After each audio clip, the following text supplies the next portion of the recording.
নমস্কার বন্ধুরা, আমার চ্যানেলে তোমাদের সকলকে জানাচ্ছি অনেক অনেক স্বাগত, অনেক অনেক ভালোবাসা।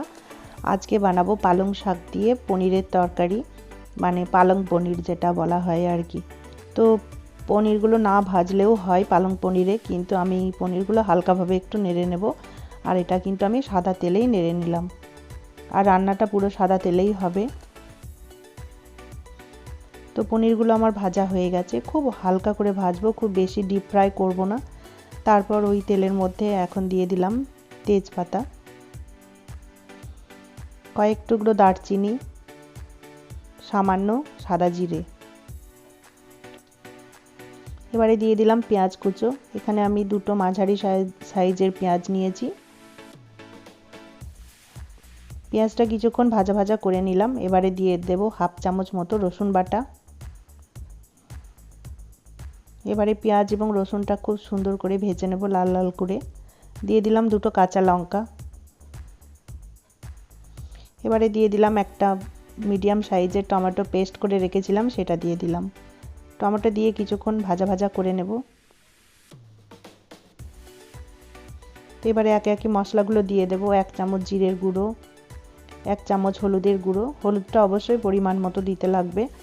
1 চামচ মতো লঙ্কার গুঁড়ো ছোট চামচের, 1 চামচ মতো কাশ্মীরি লঙ্কার গুঁড়ো দিয়ে দিলাম। এবারে মশলাটা ভালো করে কষিয়ে নেব। তো বন্ধুরা, এখানে দিয়ে দিলাম 1 চামচ আদা বাটা।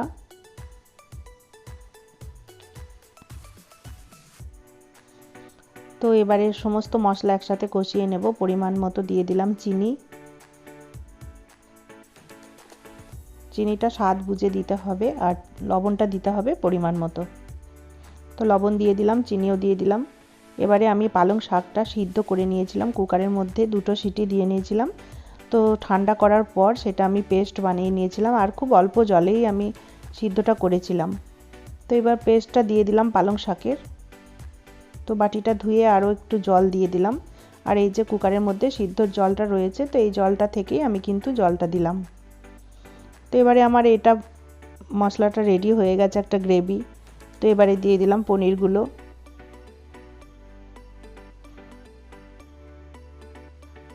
তো আমার পালং পনির একদম রেডি হয়ে গেছে। তো নামাবার আগে দিয়ে দেব বাটার। তো এই যে ফুটতে শুরু করেছে, তো একটু ঘন গ্রেভি টাইপের হয়ে যাওয়ার পর এখন নামাবার আগে দিয়ে দিলাম অল্প কিছুটা বাটার এবং গরম মশলা। তো আমার একদম পালং পনির রেডি হয়ে গেছে বন্ধুরা। তোমাদের ভিডিওটা কেমন লেগেছে অবশ্যই কিন্তু ছোট্ট কমেন্টে জানিও।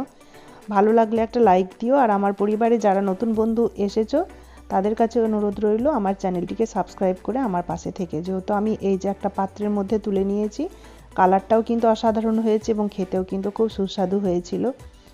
শীতের পালং শাক অনেক বেশি সুস্বাদু হয়, তোমরা জানো। আর পালং শাকের মধ্যে অনেক গুণাগুণ রয়েছে, সেটা তো তোমরা সবাই জানো। তো যাই হোক, সকলেই খুব ভালো থেকো, সুস্থ থেকো, সাবধানে থেকো। আমি চলে আসবো নতুন একটি ভিডিও নিয়ে নতুন কোনো দিনে। আজকের মতো টাটা।